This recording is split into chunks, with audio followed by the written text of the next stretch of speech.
Hoş geldiniz dostlar. Kanalımın sevgili takipçileri. Bana denk geldi. Biliyorsunuz bana denk geldi aslında kitabımın adı. Fotoğraf kitabı. Ben amatör fotoğrafçıyım. Hobi olarak. Çektiğim fotoğraflara düştüğüm kısa notlar var. Bazıları uzuyorlar ve hikaye haline geliyorlar. Hatta bölümler halinde koca güzel bir kitap oldu. 1,5 yıl kadar önce. İkinci kitabı da hazırlıyorum bu arada, müjde olsun. Çok güzel sohbetler yapıyordum kanalımda. Dışarıda, açık havada dostlarla geziyorduk, bir yandan konuşuyorduk. Aklıma gelenleri soruyordum. Onlar da birikimleriyle nasıl içlerinden geldiyse anlatıyorlardı. İzleyin mutlaka. Güzel, güzel, beni çok mutlu eden videolardı onlar. Ve korona çıktı. Korona üzerinde video yapmadım ben. İnternetteki programları kullanarak karşılıklı sohbet etmeyi de şimdiye kadar çok tercih etmedim. Ne yapayım? Dedim ki kitabımdaki tarzı kullanayım ben şimdi. Çektiğim fotoğraflar var uzun zamandır. Onların hikayeleri de var. Onları videolaştırayım. Biraz durağan olacaklar, böyle akıcı videolar olmayacak belki ama o yorumları da kendi sesimle kaydını yapayım. Ekibim de yardımcı olacak. Ve böyle değişik videolar olacak. Bakalım. Yani sürdüreceğim ben aynı şekilde videoları. Takip edin. Beğeniyorsanız yorumlara yazın. Evet, şimdi biraz çalışma zamanı. Yeniden çalışmaya başlama zamanı. Albüm Korona Günleri. Şimdi bu fotoğrafın korona günleriyle ne alakası var diyeceksiniz. Ben fotoğrafı gördüğüm zaman dosyaları karıştırırken, fotoğraf albümü karıştırırken eski çektiğim bir fotoğraf bu. Eğri oturalım, doğru konuşalım. Bu aklıma geldi. Yani biz işin bu kadar sarpa saracağını beklemiyorduk herhalde hiçbirimiz. Haberleri duyduğumuz zamanlar. Hatırlıyorum, bu yılın başında ben iş için Almanya'ya gitmiştim. Bir Çinli grup görmüştüm. Otelden çıkıp dönüyorlardı. Hepsi maskeliydi. O sıralar yeni haberler geliyordu. Yeni bir hastalık diye. Evet, beklemiyorduk. Bize geleceğini beklemiyorduk. Bizden uzak duracakmış gibi. Ve bu kadar derinleşeceğini, bu kadar kötüleşeceğini beklemiyorduk. Her şey bir anda oluverdi. Onun için bu fotoğraf. Ve sonra ne oldu? Evet, aynı buradaki gibi. Hayat kendi düzeni içinde bir şekilde akıp giderken birdenbire bir şey oluverdi. Rutinden sapma gibi. Sonrası ne olacak onu bilmiyoruz. Sonrasında yoluna girecek bir şekilde ama. Dışarıdan görünüşüne bakmayın. Üst katlardaki yaşam alt katlardan farklı mı? Onu bilmiyoruz. Onu göreceğiz. Önümüzdeki süreç nasıl bir hayat getirecek bize? Onu göreceğiz. Aklıma hep tedbir kelimesi geliyor. Tedbiri düşündüğüm zaman bu fotoğrafı bu korona zamanında yürüyerek işe gidip gelirken yoldaki inşaatlardan birinden çektim. Taze fotoğraf bu. Tedbir, evet, ama tedbirin iki anlamı var. Ya da girdim internette sözlüğe baktım. Buradaki mesela çok net görünen düşme riskine karşı alınmış bir önlem. İnşaat bitince sökecekler direkleri. Hatta o direklerin yerini sürekli değiştiriyorlar riskin yerine göre. Demek ki birinci anlamı önlem. Aslında tedbire önlem çok güzel uyuyor. Bu fotoğrafa çok iyi uyuyor. Evet, ama bir eş anlamı daha var. O da bir sonraki fotoğrafta gelecek. Buradaki önlem dışarı çıkarken taktığımız maske ve eldivenler gibi. Evet. Ama buradaki farklı. Buradaki anlam daha çok hazırlık. Bu Frankfurt'ta geçtiğimiz sene içinde çektiğim bir fotoğraf. Köprünün altındaki her an kullanmaya hazır bekleyen bir bot. Şimdi burada bir sorumlu birim var. O sorumlu birim tedbirini almış. Buradaki de tedbir ama hazırlık tedbiri. Her şeyi hazırlamış. Acil bir durum olursa botu suya indirecek, gidip müdahale edecek. Bu tedbir bizim dışarı çıkarken aldığımız o maskeden, eldivenden daha farklı bir tedbir. Bu farklı bir mesele burada. Mesela hastanelerin, malzemelerin, ekiplerin hazır olmasıyla ilgili. Sorumlu birimin işi var. Dolayısıyla iki yönüyle tedbir var. Biri bizim yapmamız gereken, biri sorumlu birimin yapması gereken. Ve siz olun, tedbirinizi alın. Evet, bunu söylemeyen kalmadı. 1,5 metre uzakta durun, maskenizi takın. Ama bu fotoğraf işte bana onu düşündürdü. Alacağınız tedbirde bir boşluk olursa işte o tedbirin gücü o kadar. Yani maskeniz de olsa kalabalıkta kalmayın mesela. Tam olsun tedbiriniz. Yoksa arada 2 tanesi kırıksa, eğikse Bütün zincir anlamını yitiriyor. Ve hepimiz evlere tıkıldık, evlerde kaldık. Bu fotoğrafı görünce de o aklıma gelmişti. Böyle güçlü güçlü arabalar önlerinde birer zincir, evlerinde duruyorlar. Bıraksalar ne yollar kat edecekler, ne dağlara tırmanacaklar değil mi? Hepimizde nasıl öyle bir kapasite var. Ve güzel güzel, sakin sakin dinleniyoruz. Zamanı gelecektir tekrar. Ve yollar kimlere kaldı? Ya ne tatlı değil mi? Ama yok, dışarı çıkmanız gerekiyorsa o zaman risk almayacak şekilde, malum artık hepimiz biliyoruz, uzak duracağız birbirimizden. Hatta buradaki gibi aynı yöne bile bakmak yasak. Ya bizim genlerimizde var bence uyum.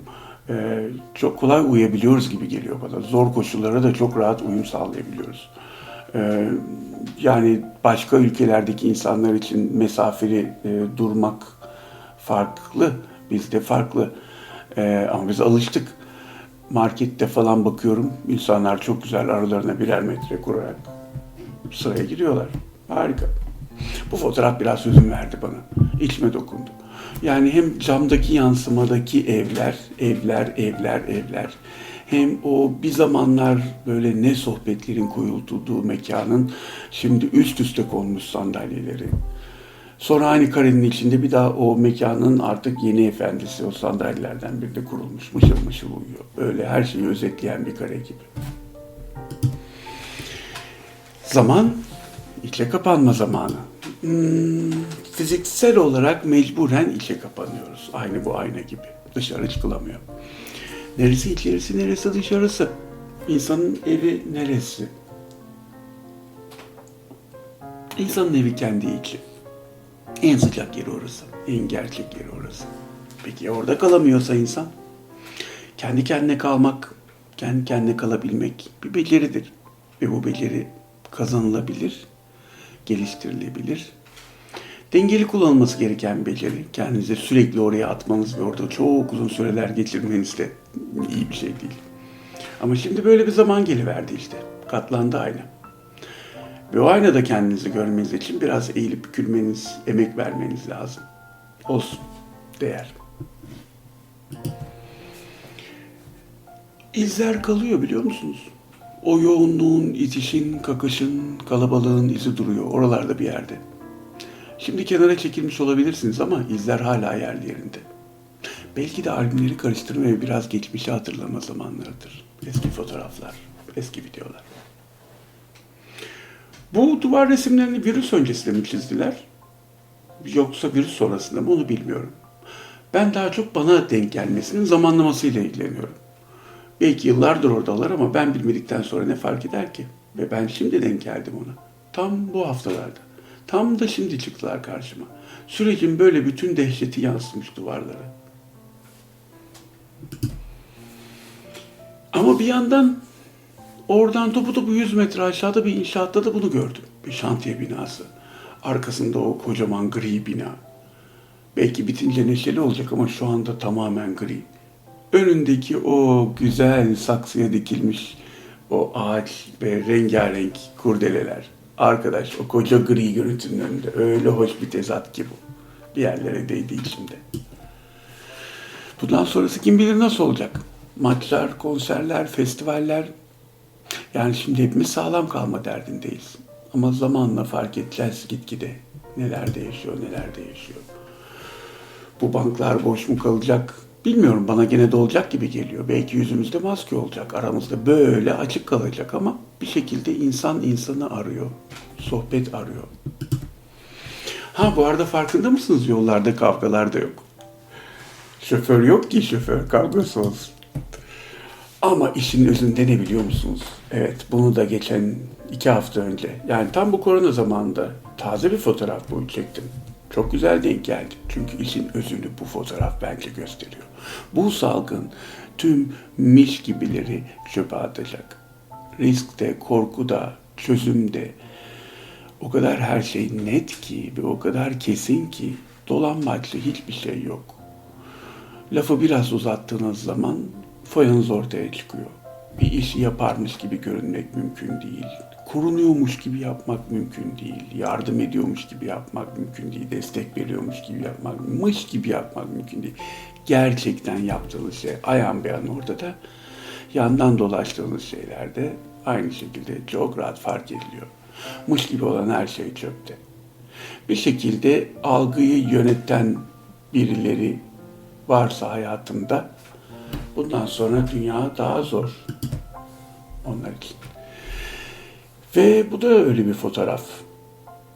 Yani devletler, arkadaş çevreleri, firmalar, her neyden destek aldığınızı düşünüyorsanız bilemiyorsunuz. Bir bakmışsınız siz onlara destek veriyor musunuz? Kim kime destek veriyor, kim kimi tutuyor?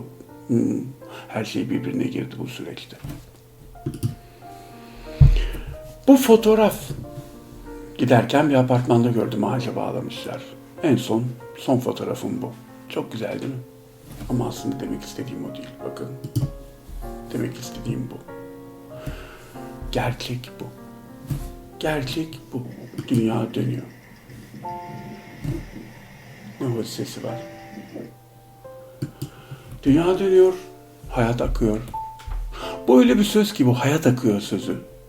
İçini tamamen kendi ruh halinize göre doldurursunuz. Her zaman öyle olur. Sıkıntılı söyleyebilirsiniz. Dalga geçiyor gibi söyleyebilirsiniz. Derin anlamını hissedebilirsiniz. Öyleyse ne durumdaysa ruhunuz, öyle alın sizde. Hayat akıyor. Bugünlük nasılsa öyle olsun. Sonra dönüp yine bakarsınız, belki değişmiştir. Farklı hissediyor olabilirsiniz ama gerçek o, hayat akıyor. Sağlıcakla kalın.